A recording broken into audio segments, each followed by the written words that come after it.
Hi guys, நான் எனக்கு நடந்த இன்சிடெண்ட்டை ஷேர் பண்ணுறேன். மதுரையிலேருந்து திருநெல்வேலிக்கு பஸ்ஸில் கிளம்பிட்டேன். பொங்கல் லீவுக்கு 15 ருபீஸ்க்கு தண்ணி பாட்டில் வாங்கினேன். பேக்கில் வச்சுருந்தேன். பஸ் ஏறி உள்ளே உட்காந்து தண்ணி பாட்டில் எடுக்கலான்னு பார்க்குறேன். தண்ணி பாட்டில் காணும். யாராவது எடுத்துட்டாங்க.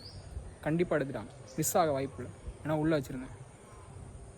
நெக்ஸ்ட்டு திருநெல்வேலியிலேருந்து இப்போ மதுரைக்கு வரலான்னு சொல்லிட்டு ட்ரெயினில் கிளம்பிட்டேன். 15 ருபீஸ்க்கு அதே மாதிரி வாங்கினேன். சேம் எடுக்கிறாங்களான்னு யோசிச்சுட்டு அதே இடத்துல வச்சுருந்தேன். சைட் பேக்கில் வச்சுருந்தேன்.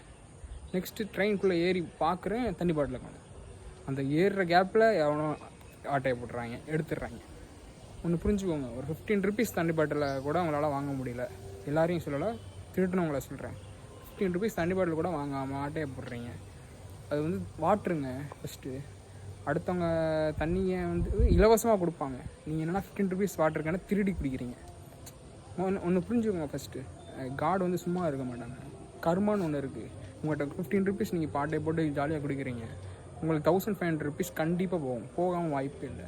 கடவுள் இருக்காங்க, கடவுள் இல்லாமல் பார்த்துட்டு தான் இருப்பான்.